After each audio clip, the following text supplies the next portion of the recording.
To see examples of what we talked about on this episode, along with further information, go to bunchofdorks.com. Ladies and gentlemen, welcome to Two Dimension Podcast, the comic book podcast with no direction.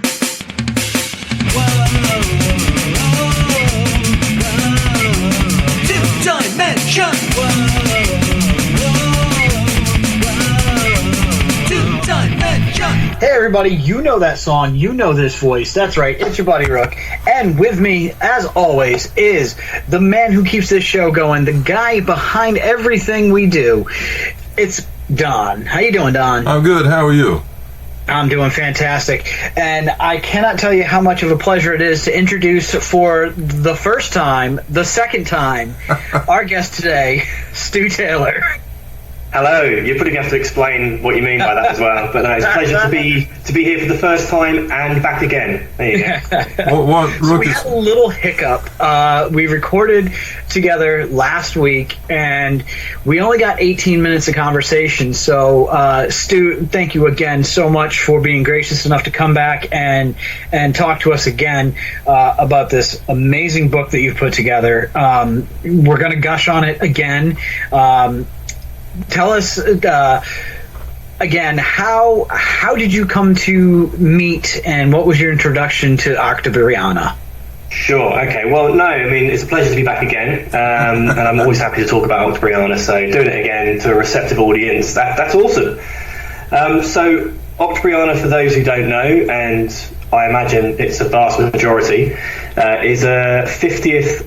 It's the 50th anniversary of her original publication. She's like a Russian superhero, kind of Amazonian freedom fighter.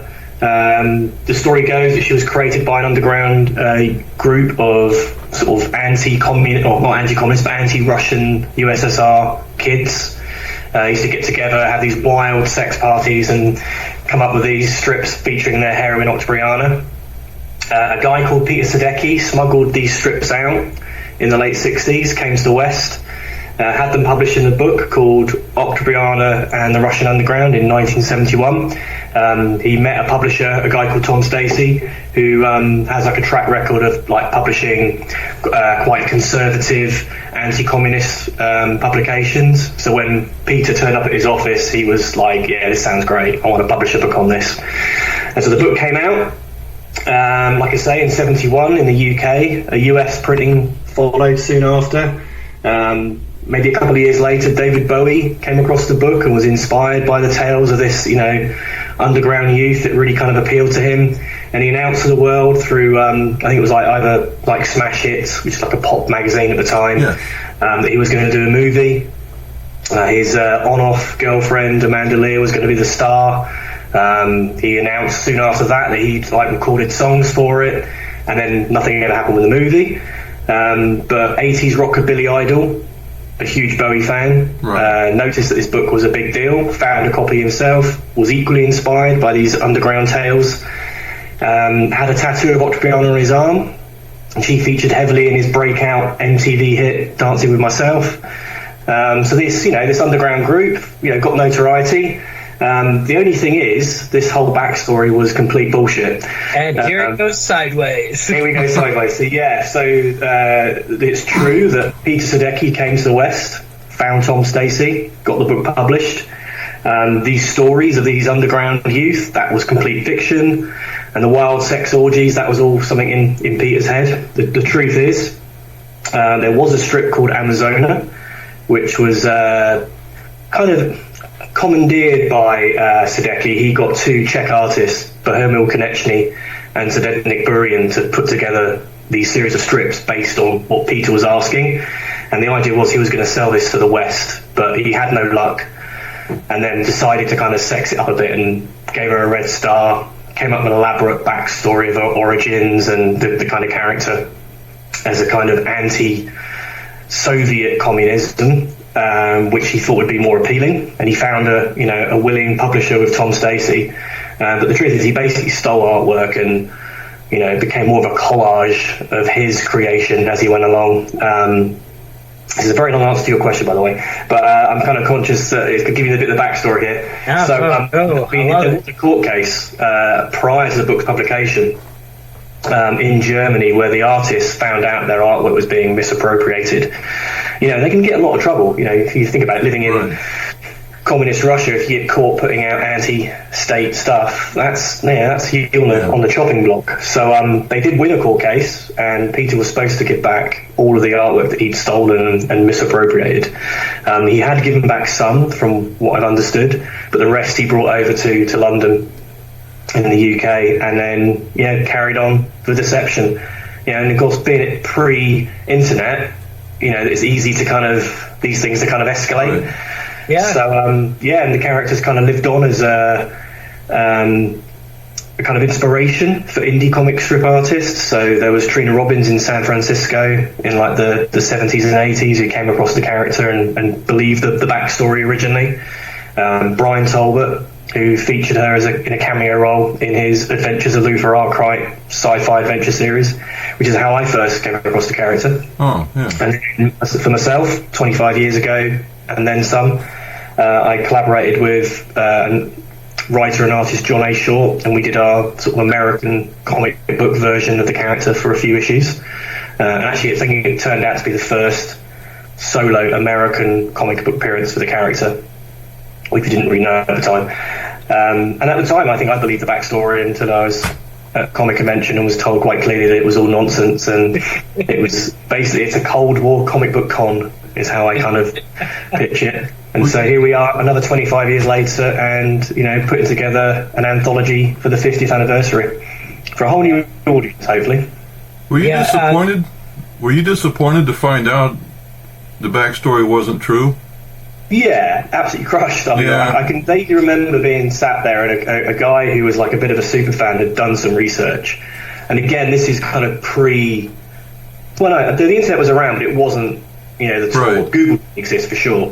Right. And so this guy kind of came up to me and sort of said, it's all rubbish, right? And then he'd done some digging on Peter Sadecki and found out more about the guy who had a history of deception and, exaggeration, and he's very. He used to write a lot of letters. Like, it was like a kind of a condition.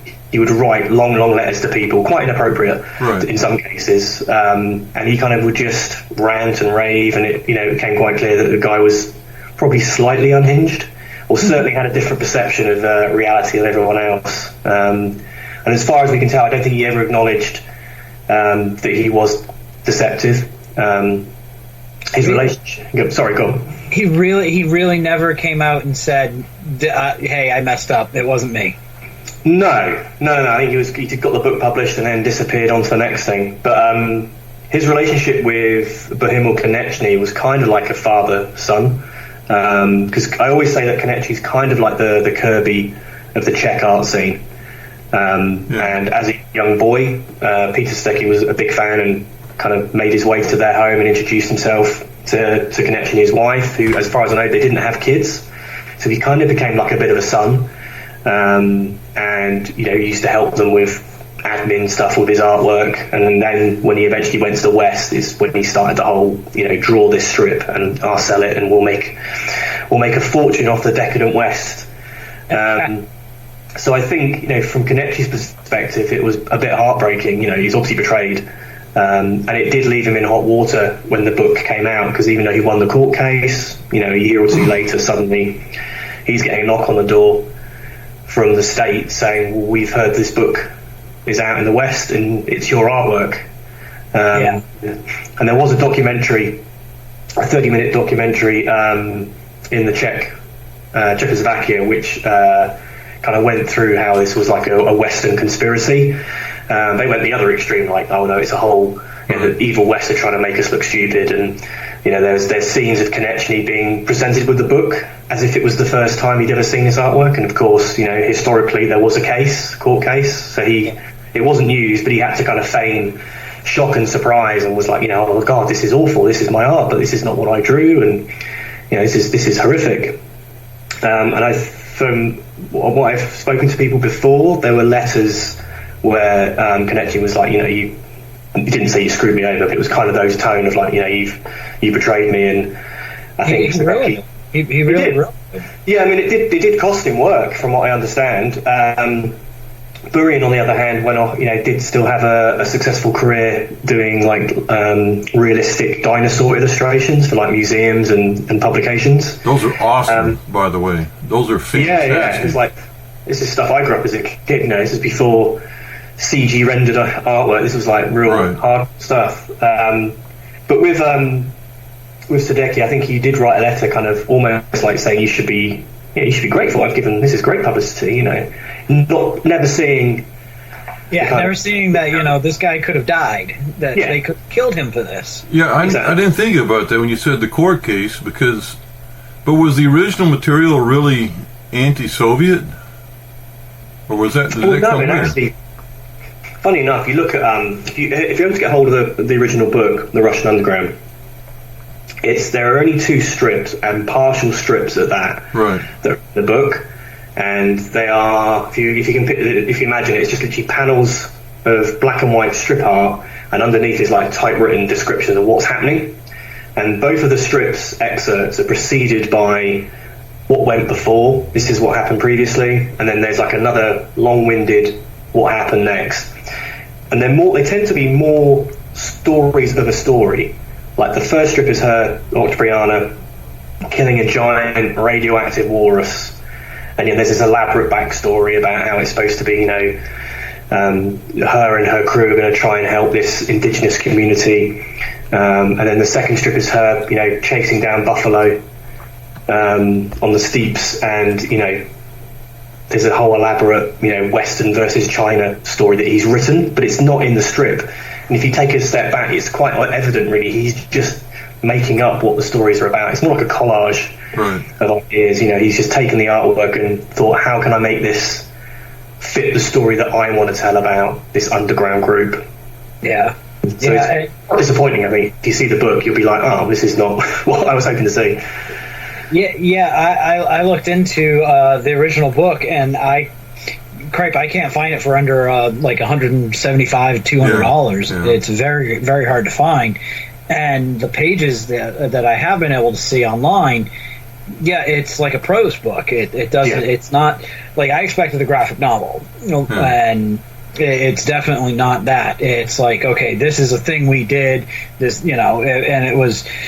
It was very like, oh, look at us. We were so progressive. We were so cool. We were so amazing. And none of this content is true. It's so wild. Getting into your experience with it now, you did a small run of her prior. That you said that was many years ago that you did that. Yes. What year was that? So that had been 96 through to 98. So we did, as an independent publisher, Revolution Comics, we did 5 issues. Actually, it was a prologue, issue 0 as well. And it was split between 2 stories, one set in the 60s that I wrote, and one set in the modern day, which was late 90s at the time, written by John. And we had like a rotating variety of artists, like indie artists at the time. And then I went off to do a 2-issue kind of follow-up of my side of the story called Filling in the Blanks. And at the end of the day, this was kind of foolishly doing self-publishing right during the 90s implosion. So, just for pure financial reasons, I had to take a step back and couldn't continue to finance my self-publishing side of things. But I did sort of carry on to do like paid short stories for 2000 AD in the UK. I did a number of stories for Warhammer Monthly, which was like the Games Workshop official comic at the time. This was probably going up to almost the mid-2000s. And then life got in the way. I had to get a job that paid the bills.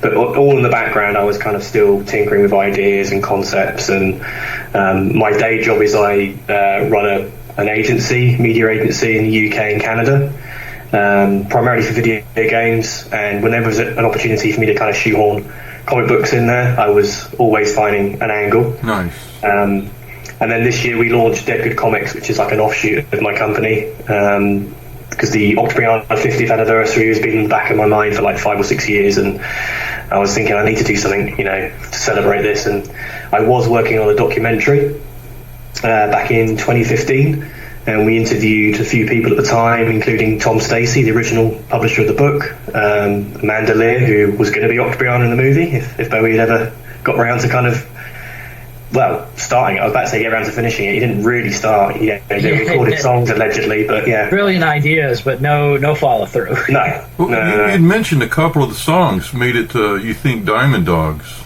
I think, yeah, because we kind of the guy I was working with on the documentary, we ended up kind of not doing it because we had very different views. Yeah. He wanted to be more about David Bowie, which was definitely the more commercial angle. But honestly, there's not much you can say beyond Bowie was going to do a movie. He announced he was going to do a movie. He said he was recording songs, but then it didn't happen. So I think if you kind of positioned a movie on that premise, you'd be a bit disappointed when you find out that there's nothing more beyond that. Right. So around that time, he was recording music like quite prolifically, and then there's a couple of like tracks that have made it onto Diamond Dogs, which kind of feel they could have been written for that. Amanda Lear had recorded songs, and I found, I think it's like an archive. One of the London recording studios had archive list of song titles and artists, and there's one by Amanda Lear called Star, which is around that time, and I think she said in an interview that she'd recorded a song called Star. So we know some material made it somewhere, but right. It just kind of, it never went beyond. I doubt there was even a script even considered at that stage. So this stuff here, I have to say, talking to you now, it gets me even more excited. It's, to me, bigger than life, because I didn't know anything about the character until you mentioned it. In 1984, that magazine you mentioned, Smash Hits, it was here in the United States as Star Hits. And in 84, they had one page of Billy Idol with the Octobriana, I'm saying her name wrong, tattoo. And it had a drawing behind him of it. And he was just saying he wanted to get a tattoo. He said he wanted to get something that really shocked the world, the tattoo world. Yeah. And he had that book, in the Russian underground, which in the United States, the UK, even though we did get Judge Dredd at the time, it could have been the land of Moo or Oz, to us. But I was like, wow, there's a book about the Russian underground? There's a Russian underground? I was in the Navy at the time, and communism was just a black thing that you weren't. I saw issues of Pravda in San Diego, and I wanted to look at one. There's no way in hell I would have been able to bring that on the ship. And Howard Chaykin was doing American Flag, which was one of my favorite comics. And I did bring on a ship, but I was scared to death because all the women had hammer and sickle earrings, and the Soviet flag was everywhere on it. Yep. That was the world we were living in. And I didn't realize there would be an underground, and the character was neat. An Amazon-looking one with a red star. It had a rustic, ruined look to it that I just found fascinating. Magazines just go through the ship, and sometimes guys that see me, hey, did you see this? Everybody liked it. There was something about her, and as you mentioned, that Dance With Myself video, it figures prominently. He shows a tattoo she's painted on the side of the building. And I didn't know all the other stuff. I've seen since the comic he did 25 years ago, and there's some other work I've seen. Yeah, there's lots out there. I mean, I think so. John, who I mentioned earlier, who worked for Revolution, he's continued to use the character in a variety of his projects. But what I feel is probably not seen is a lot of the European and Nordic indie comic artists have done a lot of material. I would, from what I've seen, I'd imagine more material over in the non-English speaking comic field of Octobriana than there is probably in the West. I've kind of gone out my way to kind of track down as much as I can. A friend of mine said, do I own every single piece of published Octobriana material? And it feels like it sometimes, but I know there's a whole world still to be sort of discovered out there. And I think it's probably something we should touch on is, she seems to be in the public domain, and I think that's more of it's because it's complicated. If you look at the original artwork, which was a character called Amazona, the very few pieces of art you can find has like an upside down triangle on her head, and it was a very different type of strip. the whole backstory that Sadecki brought to the table is another layer on top of that. He drew his own panels to fill out certain areas. The German version of the book was actually more of a traditional graphic novel album and was quite blatantly pornographic. He added in a whole scene of her masturbating with a buffalo horn, which to me kind of smacks. Yeah, it's quite. You see it, you're like, oh, right, okay, he's gone there. But the artwork is so different, and it's clearly he's gone. Well, this is, I can get away a lot more over here. Maybe that's what they want to see. Yeah. That was a bit of an eye-opener. So it's layers upon layers, and there's like a university lecturer and a bit of an Octobriana expert in Prague who I met a few years ago when we were working on the documentary, Thomas Pospischal, and something he said to me is kind of really stuck, where he was saying Octobriana is more of a collage. It's like no one really owns it because it's like a layer upon layer of basically there's originality and then there's just myth and deception and so no one really owns it because it's like you try and pick it apart. And it was a conversation I had with like a film lawyer when we were talking about the documentary, because that's one of the things we were going to need to kind of clarify is where do we stand legally. We wanted to get the film distributed, and the two lawyers I spoke to were just like, don't even know where to start. Like, this just looks like a minefield, because the last thing they wanted to have someone come out of the woodwork and go, oh, my great grandfather drew that line or whatever. Well, and that's one of the complicated pieces with her is that she. You can't really nail down who she belongs to because so many people have added to her, but what you've done with this book is absolutely fantastic. You've really created a great jump point for people who have never heard of her before. I'd never heard of her before this, and you lay it out in such a brilliant way in the book to be able to show who she is, where she's from, her origin story, and you definitely leave me wanting more in the book that you presented. Now, this was a Kickstarter that you did, and from what I see, it was a very successful Kickstarter. You sent us an amazing amount of stuff. I mean, just I absolutely just love all the stuff that you sent. You sent a temporary tattoo, which now is hanging in my wife's tattoo shop. Amazing. Yeah. When I finally showed her that, I was like, "Hey, check this out!" And I was like, "It's based off of Billy Idol's tattoo," And she's like, "Oh, that's mine. That's going on the board at work." Just explain what happened. When we were set up to do this interview, they sent us digital copies, which I always appreciate, so we could be familiar with the material.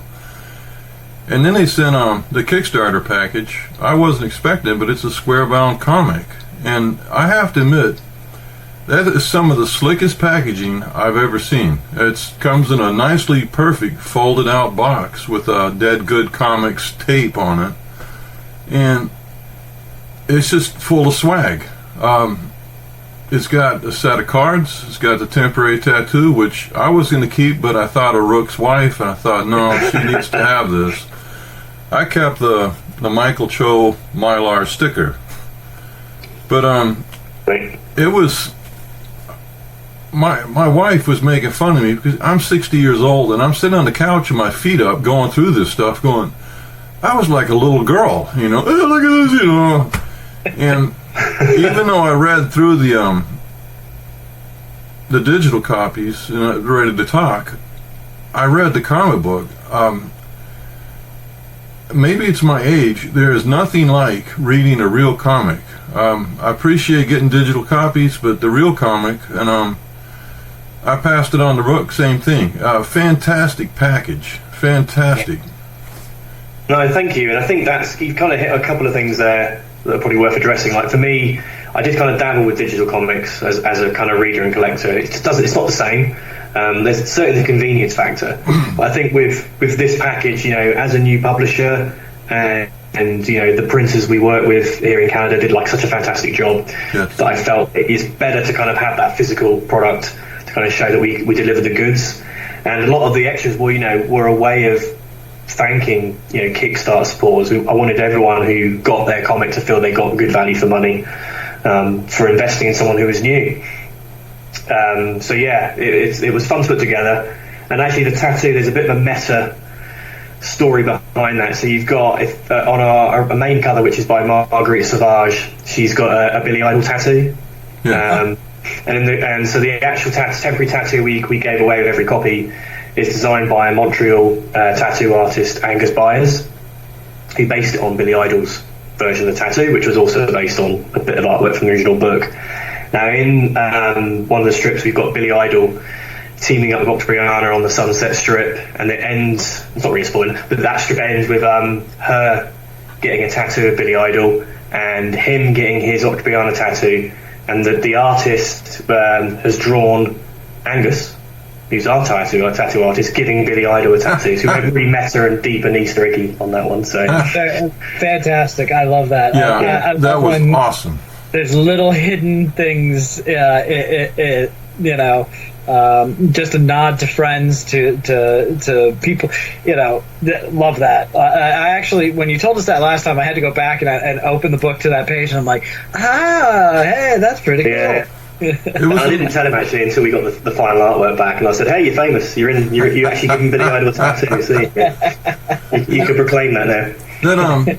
That was a nice touchstone in the book. I really enjoyed the comic. The different artists you have, I don't normally like it when you have. I like one team. It's just me.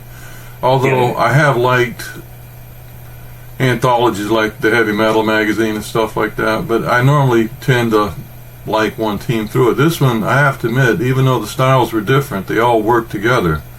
Yeah, well, and the story structure of why it changed was brilliantly done too. It's very accepting to the mind to see such a change in artwork style with the way the story was done. So, I really applaud that as well. Well, it kind of made you see why. And that was very much, that was the hardest thing, I think, was trying to get my head around how we're going to put together a book for a first-time publisher. I wanted to make, literally reach out to known, established professionals and, kind of say, hey, you don't know who I am, but here's what we're doing.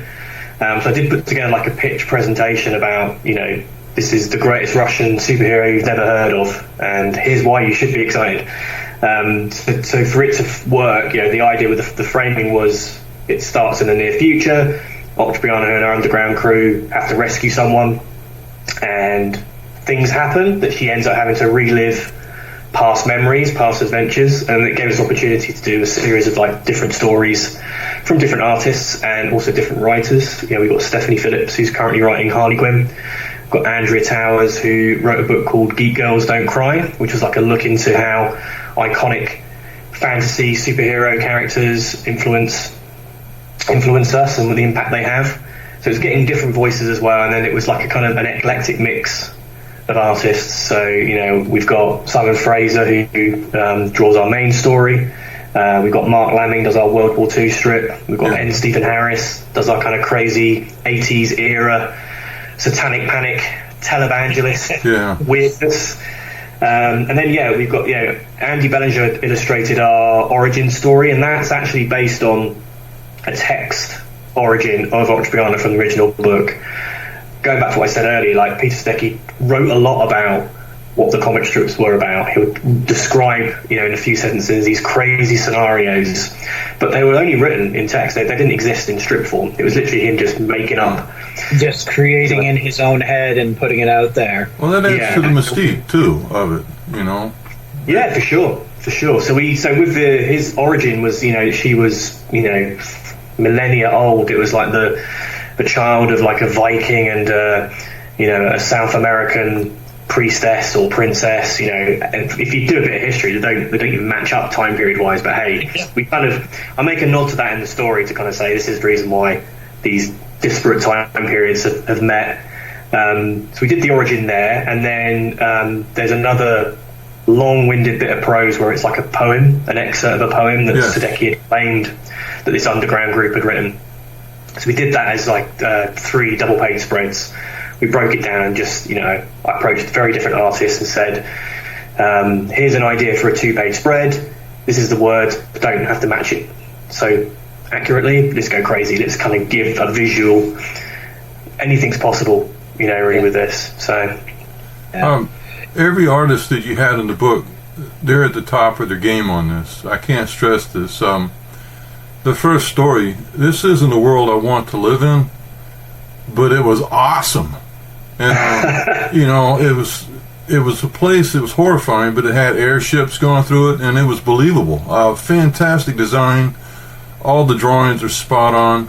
The story had me caught up. And one thing I really like, again, adding to the mystique of it, was the main character is drawn differently throughout. Even in the old strips you talk about,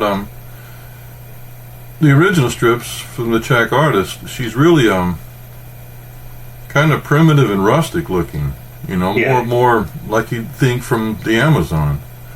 But it changes, and some of them she looks like she's a girl from Malibu. And I accept them all. Each one is a little bit different. I find it fantastic. And the comic itself, you have a couple of illustrations by the original Czech artist, I think. Am I correct? We do. So we do have a page which is from the radioactive aura story I mentioned earlier. We kind of did it as a full page, and I just like a kind of bridging between two stories. I kind of made up a story to kind of go with that. That wasn't based on the original material. It was something I'd originally come up with. And then the back cover rather, is another piece of original artwork that's been coloured. And in fact, both of those pages were coloured because they're originally black and white. So Pippa Bowden did an amazing job on bringing those to kind of life, really. Because that's something I would like to do, is actually go back to the original strips and bring them into comic book form, traditional comic book form. It's a project that's on hold at the minute, just because we're focusing on Octobriana With Love, and also spoilers, 2 more specials next year as well. So that's fantastic. That and like I said, at the end of this book, you definitely left wanting for more and some explanation, because you do add in some original characters to your story as well, which, like, I'm watching them interact with her and everything, and I'm like, okay, well, I get that's Rasputin. Is that a talking gorilla? Yes, it is. Yeah. I'm like, okay, all right, and I'm like, okay, where do these fall in? And I'm trying to figure out, like, from any original information, I'm like, okay, I don't know. And then last time you mentioned they were original creations, I'm like, okay, now I get this. All right. So yeah, I mean, for sure, I kind of wanted to kind of give people a bit of a crazy ride. Like, it is kind of jam-packed for the 64 pages we put together, and it's kind of nice to hear the feedback from you guys that it kind of made sense, because I think I've been so close to it that I lost perspective, I think, a long time ago, really, because it's just it's been a real challenge putting this together, because I think considered it's the first comic I've published for 25 years. I went with a big beast of a graphic novel with multiple creatives in such a kind of challenging environment as well. So hey, my pandemic time's been well spent, I think. Yes. Yeah, I would say so, because I really think you knocked it out of the park. You really did. Well, it's a testament to the creators as well. They brought their A game, really, and they took a chance. It was like I had no track record really to speak of. I think the only creator who has a bit of a history is Simon Fraser, who drew the main strip, and he said something in an interview that kind of stuck with me as well. And he said it was kind of, for him, it felt like a bit like unfinished business, because he's was doing a strip called Nikolai Dante for 2000 AD, which was set in a futuristic Russian sci-fi environment. Octobriana had a very brief cameo in that series, but he hadn't actually illustrated that. And personally, I feel the character got short shrift. It was kind of 4 pages and she was done, but she wasn't really based on the Octobriana from the book.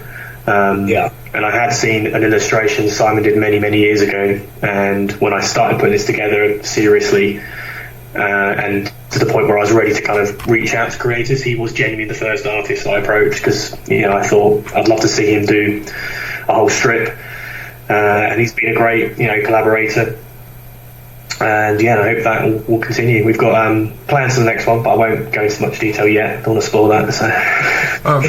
I guess one question I have, you mentioned it earlier about the public domain, but have you run into issues with it, like it's been done in another book and you're afraid to try to use it, or was that a thing? Was that any...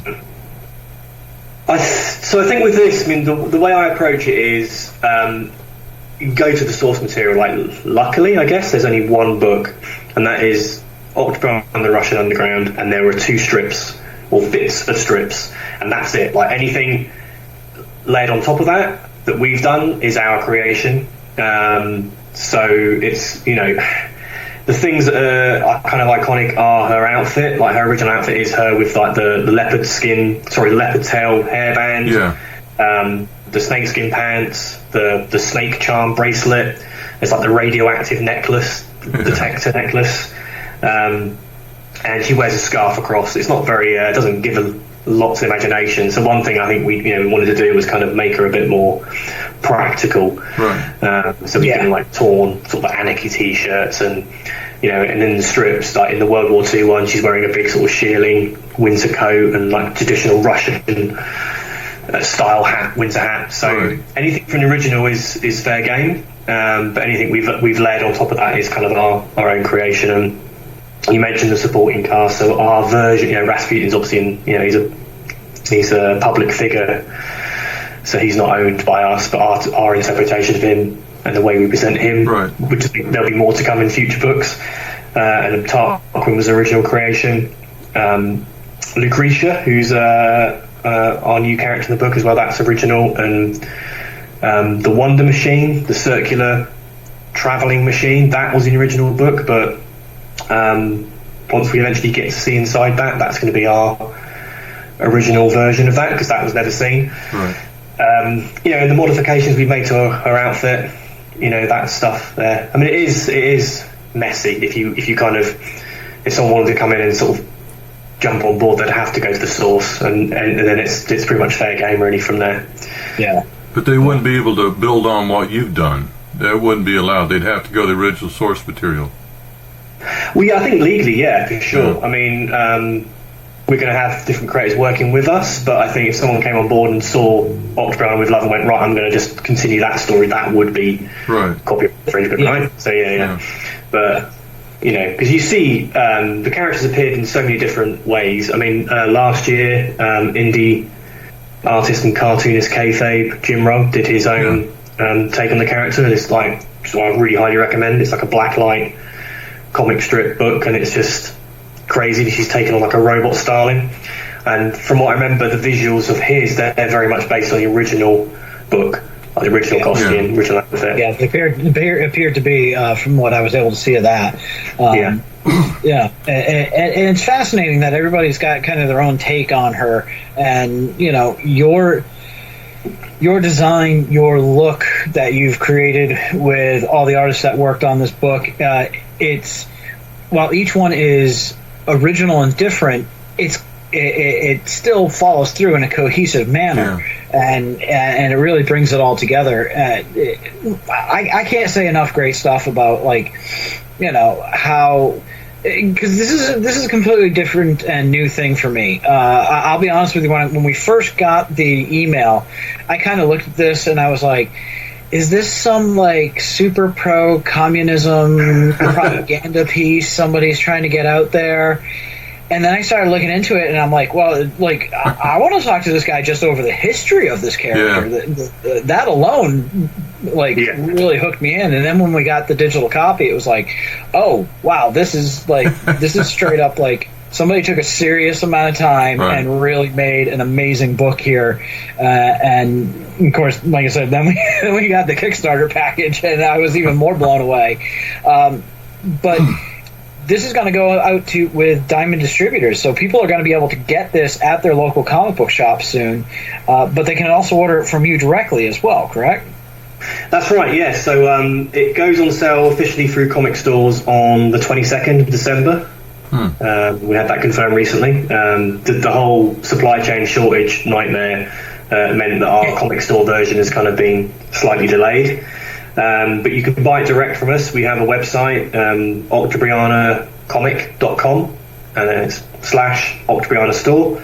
And we have the Kickstarter version, which has like a nice spot gloss varnish on the main character on the front. Yeah, that's and that's kind of a lost art. The varnish. I don't see that too much. It kind of goes back to my background.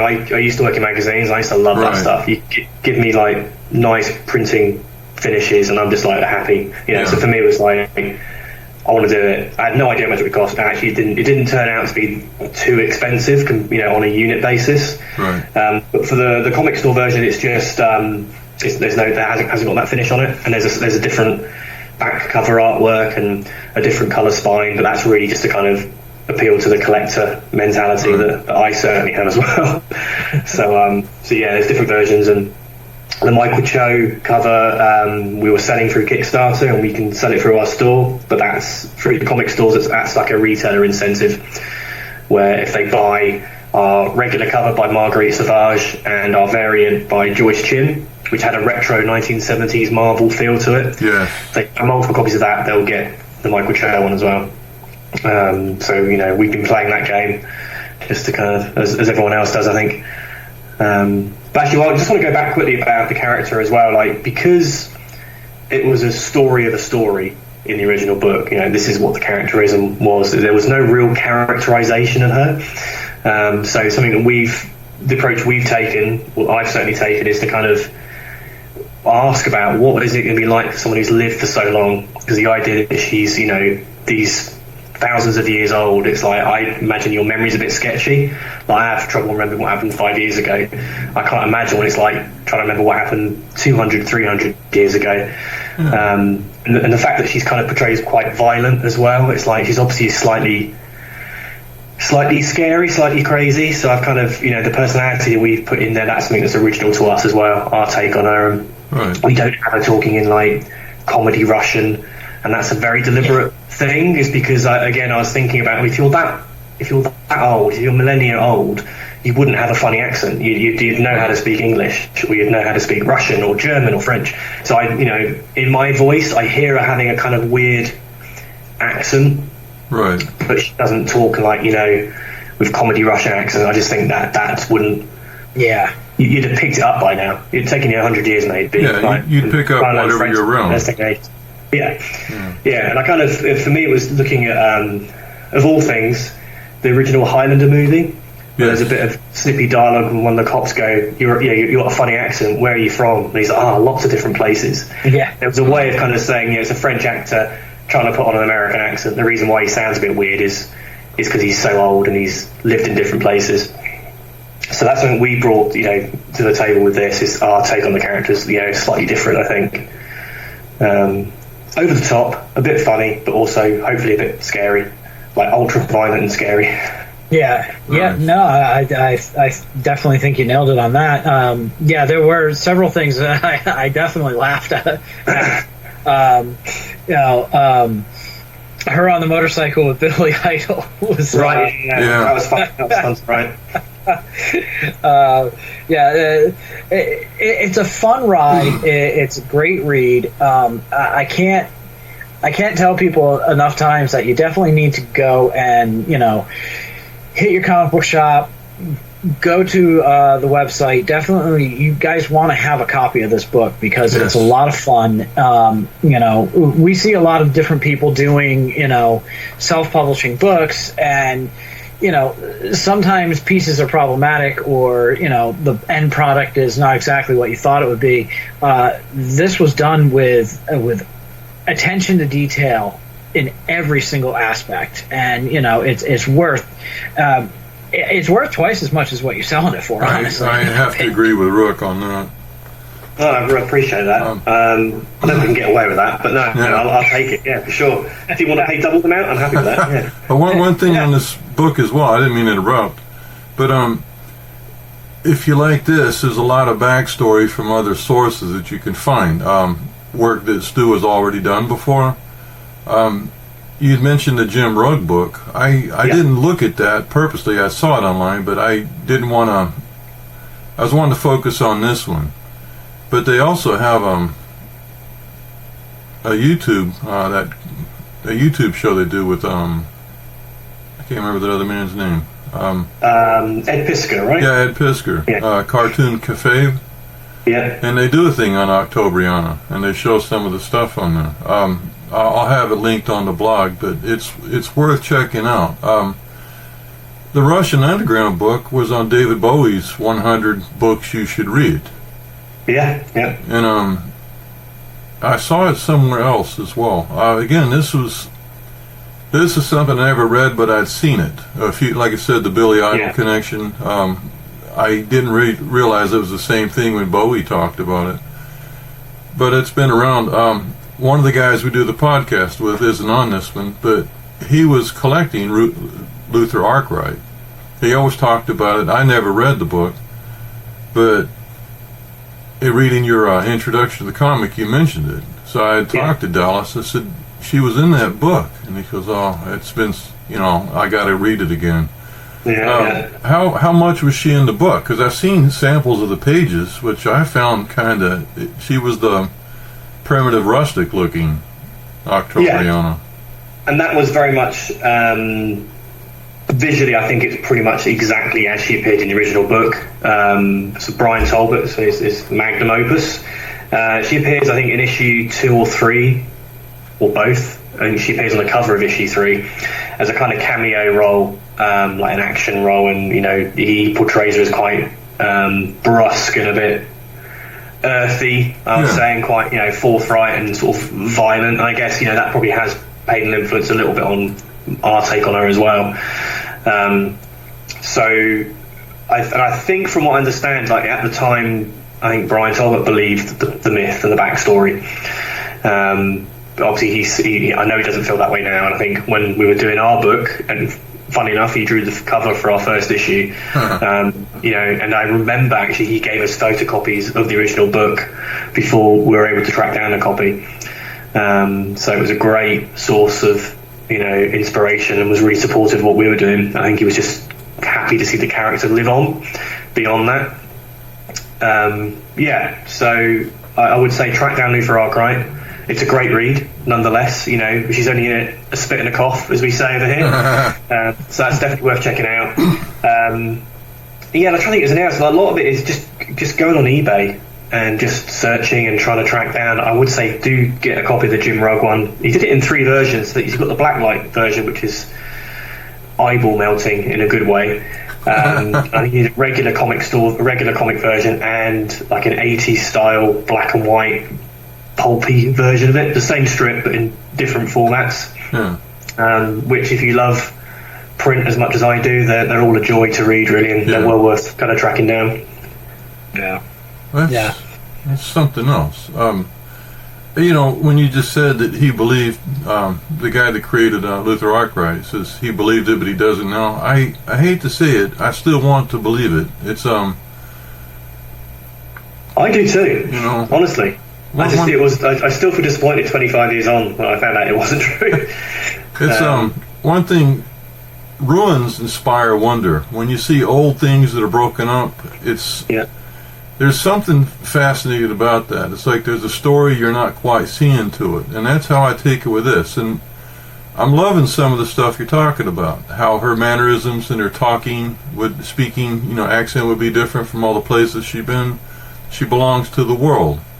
Also, memories getting confused and mixed up with everything else. It's kind of like leaving food open in your refrigerator and it picks up all the other taste in it.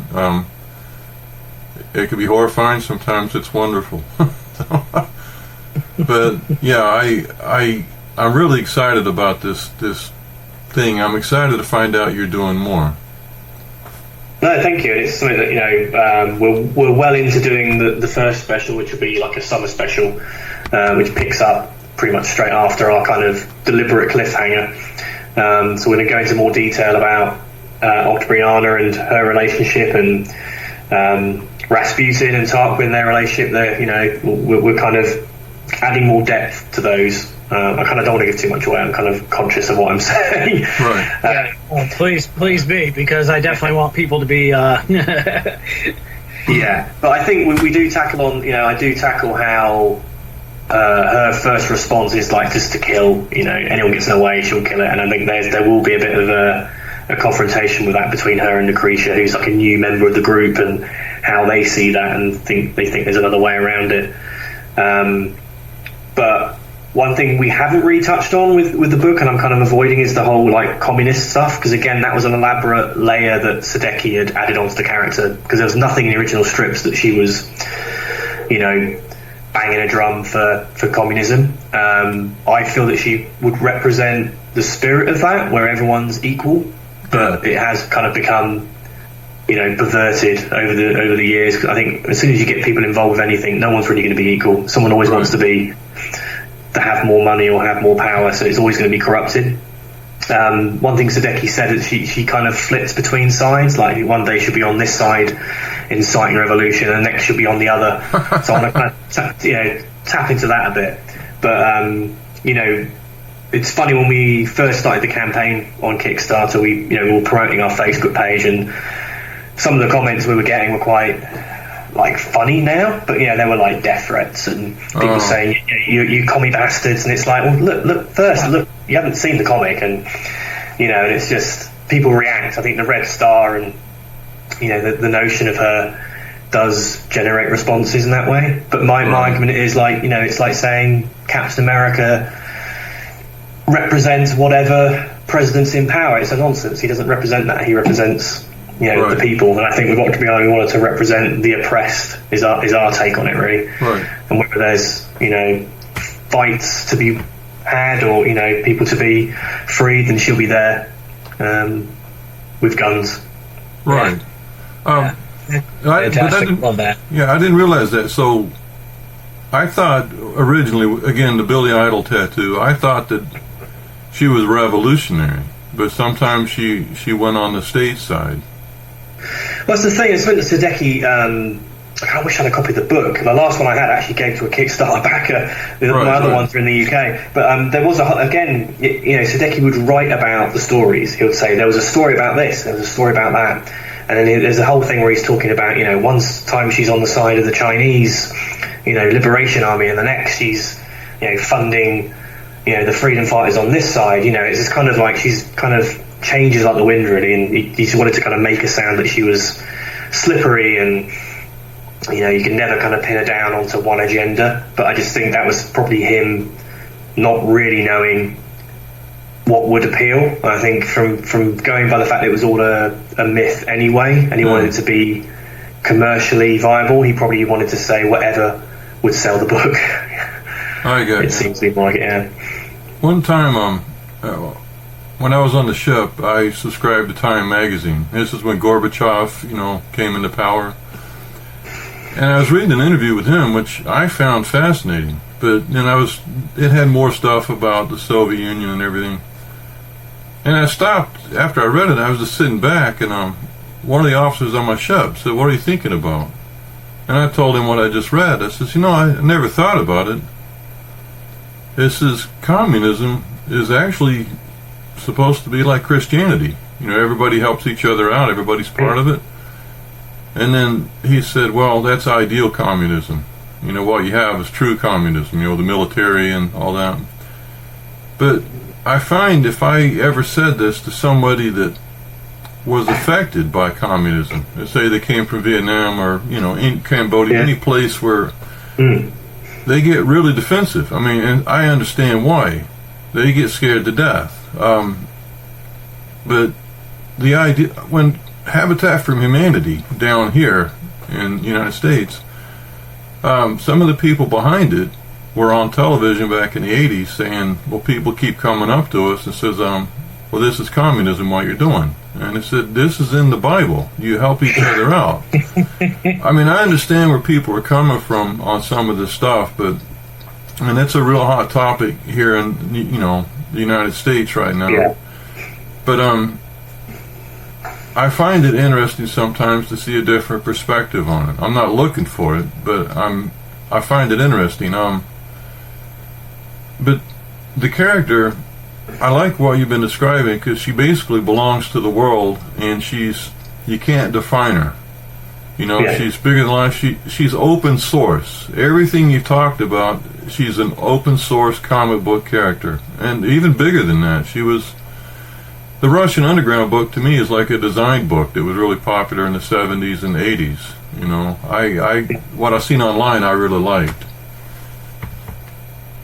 No, absolutely. I totally agree with everything you said there. I mean, I think she does belong to the world, like because it's such a multi-layered origin and it's a mess. You know, that I'd love to see if this does anything, if it inspires a whole new generation of cartoonists, comic writers, comic artists to go and track down the original book and do their own take on the character. That's great. I'd love to see that, and it's, you know, she certainly deserves it. You know, we're going to carry on doing what we're doing on our little corner. You know, I can say that we're not going to get heavily political because it's not something that I feel makes for good comics. I think, you know, we're just going to be over the top. We're going to tap into that side of the character and adventures, and you know, we are going to tackle the fact that she incites these revolutions, but like doesn't seem to kind of, you know, clean up afterwards. So you know, we're going to have those kind of questions, but it's not going to get particularly deep. At the end of the day, you know, she's a superhuman, time traveling butt kicker. So you know, don't expect heavy political theories or discourse from us on that one. So I'm probably doing myself out of sales there, but hey, if you're looking for that, you don't want to check out our book. No, that's perfectly fine by me. I need to escape that right now. Right, we all do. Yeah. Do you have plans to do other titles with Dead Good Comics, or are you just going to focus on this? Yeah, for sure. I mean, so saying what I said earlier about how we are a video game PR agency is one of our main parts of our business. We have a number of clients who are interested in doing comic book adaptations of their properties, so we are having talks with some of those right now, and hopefully we'll have something to announce in 2022. But that's the ambition. You know, we're going to do Octobriana's original material. Another reason for doing that was to show to, you know, prospective clients what it is we can do and what we can deliver. Because the conversations I've had over the years have been, you know, people saying, I'd love to do a comic book, but not having an understanding of what's involved, from the pure granular stuff of like costs involved and the schedules and the timings. You know, you can't just turn a comic around in a few weeks. You know, this can take months. Yeah. Artists, you know, need time. You know, it's people are not having that understanding. So having a physical product now has certainly helped, you know, ground people in reality. So yeah, the plans for next year, we're going to be at some shows in the US as well as Europe, as long as things keep opening up. We're looking at Heroes Con in North Carolina. That's a great con. Yeah, and again, it was literally me just looking at the calendar and thinking what was going to be a good show to be at. And also we're going to do Montreal Comic Con, which is where I'm currently based. We'll do that in the summer. New York Comic Con is definitely one we want to try and put on the list if we can get in there. And we'll be doing a couple of the Comic Cons in London as well, in the UK. Yeah. So we'll have a presence next year. Yeah. And like I say, by the end of next year, we'll have 3 Octobriana books, all being well, under our belt. So wow. Fantastic. That's awesome. I think you got a bright future with the character, and you know, the company. I'm really looking forward to seeing what you guys are producing in the future. If this, put it this way, you kind of screwed yourself because you put this out as your standard. Like, hey, look, this is what we do. Now that's the expectation. So, I think you can keep it up. It's a nice pad all the way through. Everything on it was just artfully done. There was nice design, artfully done. It was just great fun. I loved it. I look forward to more of this.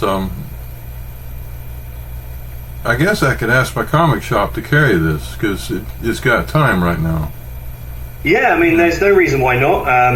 So if you go to our Twitter account, actually it's probably the best. So it's twitter.com Octobriana Comic. I think our pinned tweet will have the diamond ordering codes on there. So not knowing too much of what's involved now, I know that, you know, it's going to be on sale very shortly. So whether it's still able to kind of put orders through us via diamond. We certainly have copies. I've got copies here, so I'm more than happy to kind of provide direct if diamond are a bit obstructive. But yeah, it's any comic store should be able to sell us and stock us. Fantastic.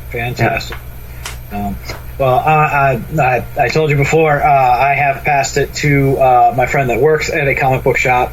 I didn't pass her all the goodies. Right, that's it. Yeah.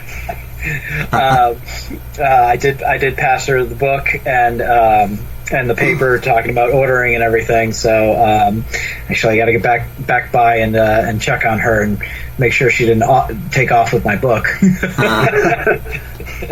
Well, no, but any comic stores listening, if they want like some promotional items like the tattoos and stickers and postcards and trading cards, do kind of get in touch with me on like social media, and we still have them here, and I'm more than happy to help stores give the book a push in any way possible. Ideally it'd be nice to kind of do some signings as well. So I have ambitions of doing a bit of a tour next year once things are opening up. So more than happy to help promote if stores want to stock us. Right. Nice. Now, on the blog, everything we talk about will be on there with links. And you have mentioned the Octobriana comic on Twitter. Last time we talked, which we lost, you said you could find you on Twitter on STOONAMI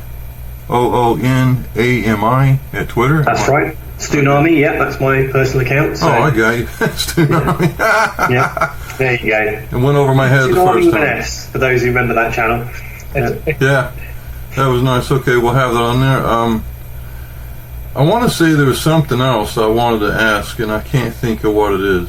It must not have been very important. Anything else you want to wrap up with, Rook? Go for it. Okay, any further things, Stu? This was your second time? Not for me. I think we've covered all the bases there. Again, I really, really appreciate the time to come on and just talk about the book, and it's really nice to hear your feedback, because genuinely, we've got books out to Kickstarter backers, and it's rewarding, but it's always nice to hear some feedback. Like I say, I've been a bit too close to it, so I'm glad you like it. I'm glad it makes sense. I know that feeling when you're sitting there staring at it and you hand it to the next person and they go, handing it off to the next. I got to tell you, it's fantastic. We really enjoyed it. Awesome. No, it's lovely to hear. Thank you. All right. Anybody listening? We use fake comic book covers on the Facebook page and the Facebook group. If you'd like to draw one, we're always looking for stuff. We can't pay you for it because we're cheap, but it's yours to own. And if you allow us to, we'll add it to the cover gallery of the blog. We didn't have a music break on this episode, but we're always looking for musicians, singers, performance artists. If you got a recording, we'd like to play it. Nobody thinks they're any good. When I have gotten a couple of things, they say, well, I don't know if you want to use it. We're happy to use it. We've gotten feedback. Everybody likes them. Just put it out there. That's all I got, Rook. Guys, make sure you check out our website, bunchofdorks.com. You click on the Cyclops. It's got all the episodes there along with the blog. Our YouTube channel as well, 2 Dimension on YouTube. You can see Dallas doing his Pullapalooza and me doing my In the Collection videos. We'll have more of those coming, many more of those coming in 2022.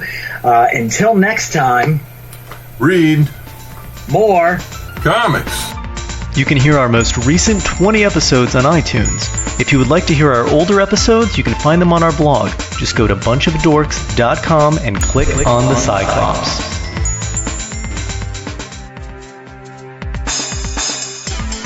2 Dimension can be found on iTunes and Stitcher Radio. If you like what you hear, you can subscribe, rate, leave a review, tell a friend, or like us on Facebook. Thanks for listening. As you heard earlier, we lost the first recording we did with Stu. On that recording, Boba Fett from Star Wars is mentioned. After we finished off mic, I had asked about what was the appeal to the character. Stu suggested we should record that, and we did, and that 18 minutes survived, and even though it has no relevance to what you just listened to, here's the 3 of us talking about the appeal of that character I've never understood. Enjoy it. Alright, we've ended the show, but I want to ask Stu a question. It's something he said earlier. You're trash talking Boba Fett. Stu had mentioned he liked Boba Fett, and I was asking what was the appeal to it? Now, I explained why. I was 16 years old when Star Wars came out. I can't see my Star Wars stuff. And, I kind of angled my camera to my Star Wars stuff. Star Wars, when it came out in 77, it rocked the whole planet. It shook, it trembled, everybody was freaking out about it. They put out action figures of Star Wars. My little brother was getting them. My cousins were getting them. And after the movie had been out about a year, they started advertising if you got so many proof of purchase of these characters, you could get a Boba Fett figure. I guess he was on the Christmas special they showed that everybody hates on now. No, we're not talking about the Christmas Star Wars. No. But that's, I think, was where he appeared. Now, my cousin, who's quite a bit younger than I was talking about it. To me, Boba Fett was like a bunch of reject pieces from other figures they didn't use, and they put it together. Now, he showed up at the end of Empire Strikes Back. But basically all he said was he wanted his contract fulfilled, and he took, Han Solo frozen in carbonite. Well, then he appeared in Return of the Jedi, and he died. I mean, no, he didn't. He was at the end of one movie, showed up at the beginning, and I thought, well, that was a letdown. But whenever I talk to, small kids, or people that were small kids when I was watching these movies before, their favorite character is Boba Fett and Jango Fett. So I just lambasted a beloved character that a lot of people love that I never understood. So I'm asking Stu, who I've just met, to explain to me the love of Boba Fett. Well, I'm never coming on this podcast again. I've just been You ruined it, John. You ruined it. But I think, honestly, you've kind of given the answer. So the first Star Wars movie for sure that I saw in the cinema was Empire Strikes Back. Okay. And I remember cutting out the action figure cardboard, the names, and then doing the mail-in for Boba Fett. I remember seeing the adverts in like the UK comics at the time. So at a very impressionable age, there was this mystery character that you had to go through a process to get, and then you'd wait months, and then this little white cardboard box would arrive that you'd forgotten about, and then inside is his action figure. This is Boba Fett. So there was that kind of I don't say it's risk and reward. It was like sending off your little cardboard back and your couple of dollars, you put in a couple of dollars, and then hoping you'll get something back, and then this coming back, this mystery gift. And I think again, it's such a long time ago, but I imagine I had that excitement around this mystery character, and then seeing him on the screen kind of compounded it. I don't think we ever got the holiday special in the UK, and I certainly never saw it. The first time I saw the animated appearance of Boba Fett was this year or last year on Disney Plus, when they actually put that part of it up. Obviously, the rest of the holiday special is like they're just denying it ever happened.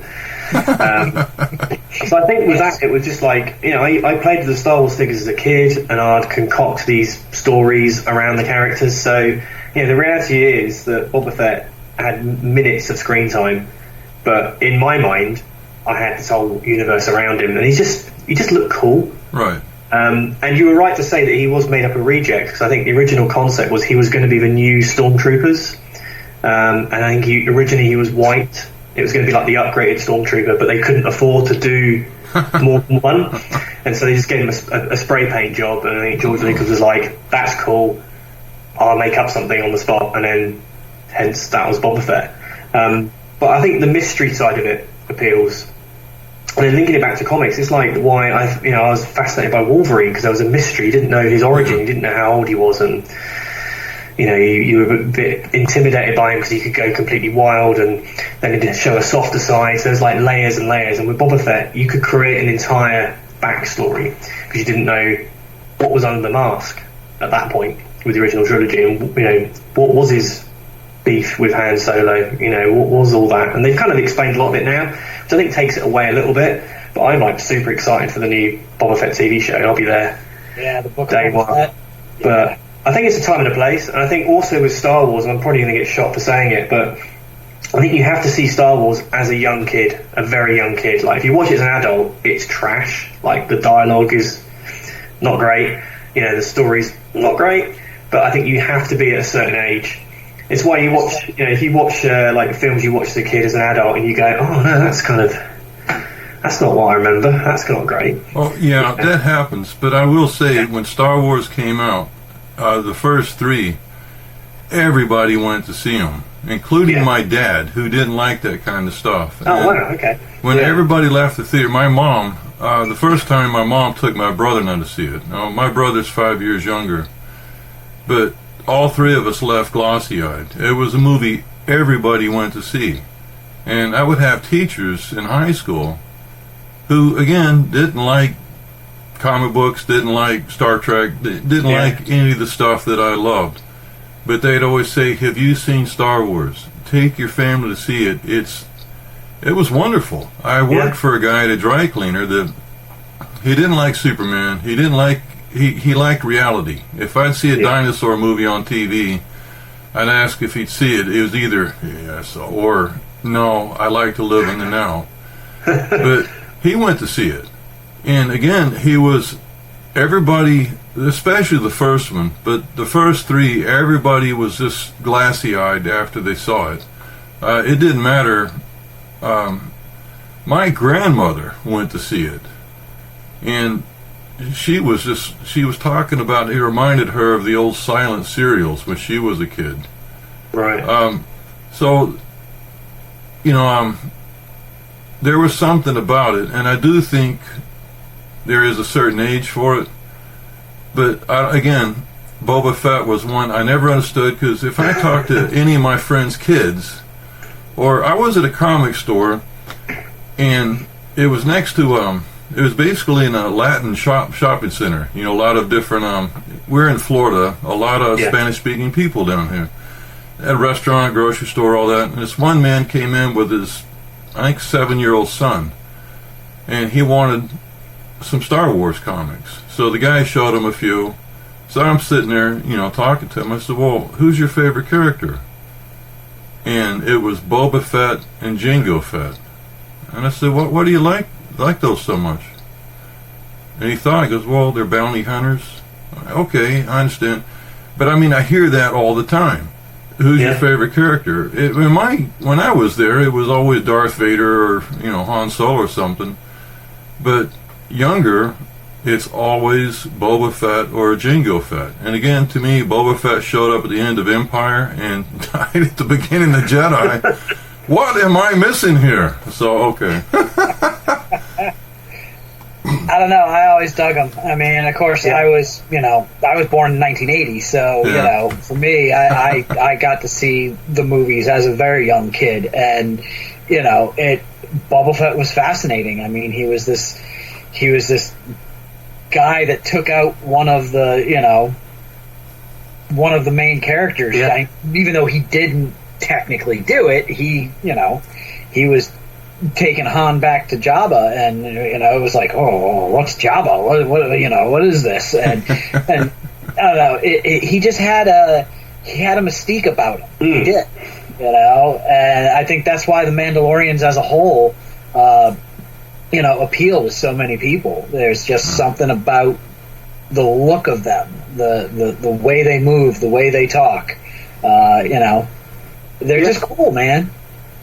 No, it is. I think with him, it's very much like it kind of taps into the man with no name, the kind of real Western, cowboy Western aesthetic. And I think that's probably why I loved like the Clint Eastwood movies growing up. I think now I look back and go, well, yeah, I like Boba Fett, so it kind of makes sense that I'd like that kind of genre as well.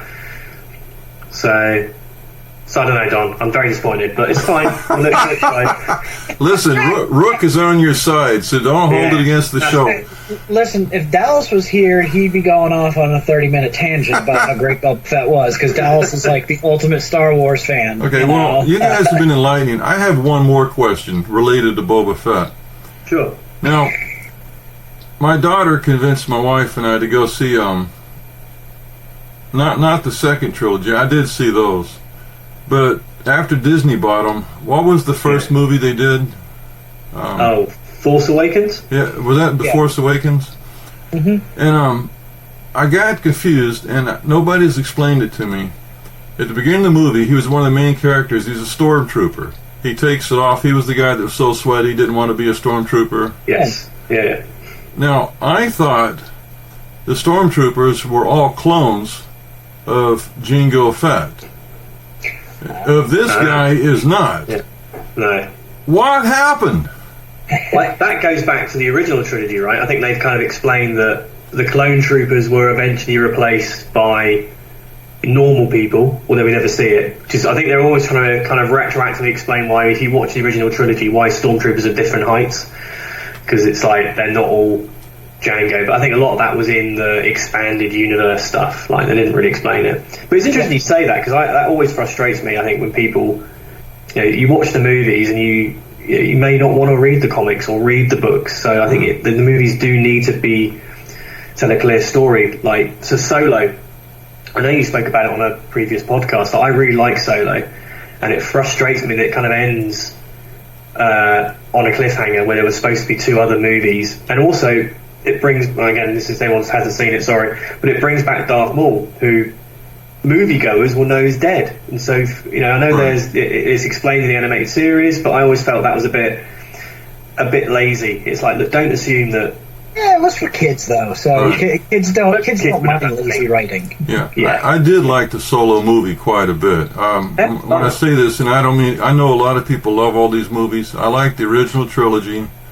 I haven't cared for the newer movies, but I mean, that's just me. But Solo, my brother wanted to see. My brother's a musician. He's in an orchestra, and he loves the soundtracks. And he says he liked the second trilogy because it was original story. But no matter what, he likes the music. But we went to see Solo, and I really enjoyed the movie, and I was shocked to find out it was basically didn't do well and was trashed. And I thought, and I came back home, I was in Texas at the time, I came back home, was talking to Rook. I just assumed Rook went to see it at midnight when they released it, like you do every other movie on the planet. And Rook hadn't seen it, and Dallas hadn't seen it, and I'm like, really? Well, they've seen it since. I think you both liked it. I think we talked about it. Yeah. But I never would have thought I would have seen Han Solo not played by Harrison Ford, and I liked it. And I thought it was great. I thought the story was neat. It told a backstory. I really enjoyed that quite a bit. But it didn't bring up any love for Boba Fett. No, that's fair. I was actually disappointed that Boba didn't appear in it at all, but that's by the by, I think. If you think it's weird not seeing Harrison Ford play Solo, wait until you see Sebastian Stan playing Luke Skywalker. I've seen the kind of fake. Yeah, the photoshopped kind of deep fakes. Yeah. We'll see how it goes. Yeah. I mean, I'm in for the ride. We'll see what actually happens with it all. So I mean, I've enjoyed Mandalorian so far. I'm looking forward to the Ahsoka series, and Book of Boba Fett. I mean, I'm chomping at the bit. No, I'm really, really excited about that. And I think the last trilogy was disappointing, and I think for me it was, as much as the stick that the prequels get, it was a clearish vision that George Lucas had of a story arc, and that's something that I feel that the last trilogy was. They were just chasing their tail. They were like, oh, this hasn't been well received, let's do this for the second one, and then that wasn't as well received, let's pretend that never happened, and then it just, narratively, it just didn't make any sense, and it was just a mess. Well, I think they fail is that there's so many novels and comics that went past where the movies ended, and they took all of that good stuff that the really deep fans loved and went trash can. Yeah. And they went, okay, that's all, like, maybe it happened, maybe it didn't, and here's what we're going to give you instead. And the fans expected a little more from the novels, the comic books, into the final trilogy, and they didn't get that. And I think that's where Disney owning the property really went wrong, is that they didn't play fan service in the final trilogy. No, I feel they did in the last one. The last one they did, I think that was a mistake, I thought, where they were just like, Last Jedi was so poorly received, and I actually kind of liked it. Yeah. Like, for me, The Last Jedi, I saw that and then saw the reaction afterwards, and I was like, oh, the reason why I liked The Last Jedi was it felt like a surprise. I didn't feel I knew what was going to happen next. I feel that it would have been good to have a bit more Luke. I kind of get that. But then, the Rise of Skywalker to me did feel like a bit like fan servicey. It was like, remember that bit you liked from this other Star Wars movie? Here it is again. But it just didn't. It's like, you like the Emperor? Here he is again. Don't ask questions. Don't ask why. It's just Yeah. Well, it's. I think they were trying to fan service it, but they didn't give enough explanation onto, because like, if you've read the books, you know all the backstories and the reasoning, and you know the Emperor's personal Star Destroyer with all the clones of himself in it and all that weird stuff, but what we got with the Rise of Skywalker just kind of was like, all right, well, we know you guys like this, so here it is, we're just going to hand it to you, but not explain any of it really. So I think that's where they really went wrong in that final movie. But I mean, overall, it is what it is. It's now out there, and if you really don't like what you got from the movies, there's a lot of really great novels. Oh yeah. Oh, there's a lot of Star Wars stuff. It's really popular, and I will say that I didn't care for the Marvel comics for the most part. There was a few issues I liked, but the Dark Horse stuff. Really something. Yeah. I haven't read any of the Marvel got it back, didn't they? Yes. Yeah. But the Dark Horse stuff, I found the stories were neat. The artwork was staggering, and it was neat. So they get some great stuff. And bringing it back to Boba Fett, the Marvel relaunch back in 2015-16. Went into my local comic store and didn't realise they were doing a special Star Wars day, and behind the counter was Jeremy Bulloch, the guy who played Boba Fett. So I got my copy signed by him. It was kind of surreal, because it was like, oh, hi, do you want your copy signed by Boba Fett? It's like, sure. Well, I would have said yes too. You hypocrite. Are you good? Yeah. So call me a hypocrite, but it's okay, that's been fantastic. All right, well, another mystery has been solved in my life, so. There you go.